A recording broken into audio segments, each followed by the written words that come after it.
ఇవాళ వ్లాగ్‌లో మనము చెనక్కాయలు ఎలా ఉడకబెట్టాలి, ప్రాసెస్ ఏంటి చూపించబోతున్నాను. ఈ చెనక్కాయలనేది చాలా మురికిగా ఉంటాయండి. 4 సార్లు కడిగాను నేను. చెనక్కాయలు ఉడకబెట్టేది మాకు తెలీదా అనుకొని చాలామంది అనుకుంటారు. కానీ ఇది బిగినర్స్ కోసం అండి వీడియో చేస్తున్నాను. ఎలా ఉడకబెట్టుకోవాలి, కొంతమంది కుక్కర్‌లో ఉడకబెట్టుకుంటారు, కొంతమంది బయట ఉడకబెడతారనమాట. బిగినర్స్‌కి అయితే తెలియదు కదండి ఎలా ఉడకబెట్టాలో. ప్రాసెస్ చూపిస్తాను. బాగా రుద్దుకొని చేయాలండి. ఎందుకంటే మురికి అనేది బాగా ఉంటుంది చెనక్కాయలో. ఇక్కడ నేను 4 సార్లు కడిగానండి. అప్పటికి మురికిపోలేదు. 5వ సారి కూడా కడిగాను. అప్పటికి ఇసుక కొంచెం తగ్గిందండి. 4వ సారి 5వ సారి బాగా వచ్చేసింది అనమాట. ఇది మంచి క్వాలిటీవి చెప్పాను కదా, లావుగా ఉంది గింజ, చాలా బాగుంటుంది అన్నమాట. మీరు మాత్రం చక్కగా కడుక్కోండి. 4-5 సార్లు కడుక్కొని అప్పుడు ఉడకబెట్టుకోండి. అప్పుడే బాగుంటుంది. లేకపోతే ఇసుక తగులుతూ ఉంటుంది, బాగోదు. ఇక్కడ నేను అల్యూమినియం గిన్నె తీసుకున్నానండి. దీంట్లో ఉడకబెడతానమాట. దీంట్లో తీసుకొని వాటర్ పోసాను. వాటర్లో కొద్దిగా ఉప్పు వేసానండి. ఎందుకంటే ఉప్పు వేస్తే గబాన్ కుక్ అవుతుందని చెప్పేసి. మన చెనక్కాయలు అనేది ఉప్పు లేకపోతే బాగోదండి, ఉప్పు పీల్చుకోవాలి కాబట్టి ఉప్పు వేస్తున్నాను. వాటర్ బాయిలింగ్ అవ్వాలి, అప్పటి వరకు వెయిట్ చేసి అప్పుడు ఉప్పు వేసి బాగా తిప్పుకోండి, మిక్స్ అవ్వాలి. తర్వాత చెనక్కాయలు వేసేసుకొని ఉడకబెట్టుకోవాలి.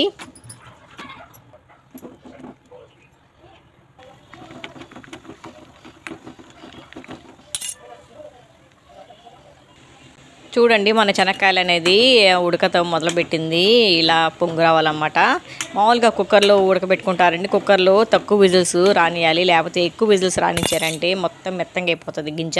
ఇక్కడ సైడ్ బై సైడ్ నేను పాలు కూడా కాసుకుంటున్నానండి. ఎందుకంటే సాయంకాలం అయిపోయింది కదా, ఈవినింగ్ కాబట్టి కాఫీ కలుపుకోవడానికి పాలు కాస్తానమాట. ఇక్కడ చెనక్కాయలు కూడా ఉడుకుతూ ఉన్నాయి. ఒక పక్క స్నాక్స్ అనమాట చెనక్కాయలు. కాఫీ విత్ స్నాక్స్ అనమాట, విత్ చెనక్కాయలు.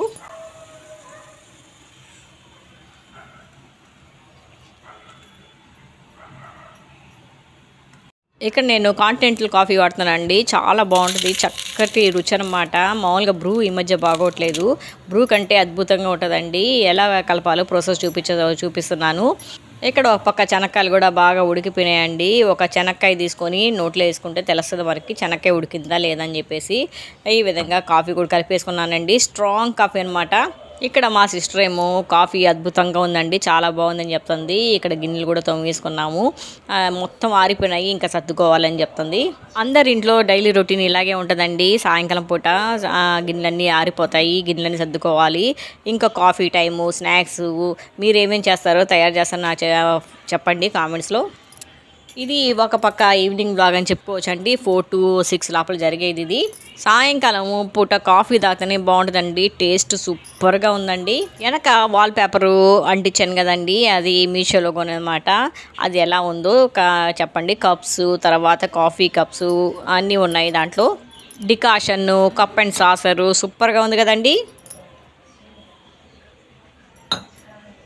ఇప్పుడు చూస్తామండి చెనక్కాయలు ఉడకాయ లేదో చూపిస్తున్నాను. చూడండి, ఒక్క చెనక్కాయ తీసుకొని చూస్తే నోట్లు వేసుకుంటే సరిపోతుంది. మనకి ఉడికిందా లేదో ఆటోమేటిక్గా తెలుస్తుంది. ఇక్కడ చెనక్కాయలు ఆల్మోస్ట్ ఉడికిపోయినాయండి. ఇంకా తీసి ప్లేట్లో వేసుకుంటున్నాను. ఈవినింగ్ స్నాక్స్ అనమాట. ఇది తింటూ ఒక పక్క కాఫీ తాగుతూ ఉంటే సూపర్గా ఉంటుందండి. అంతేనండి, బ్లాగ్ ఇందుకు ఎండ్ చేస్తున్నాను. బాయ్. ఆహా ఏమి రుచి, తినరా చెనక్కాయలు కాఫీతో పాటు సూపర్.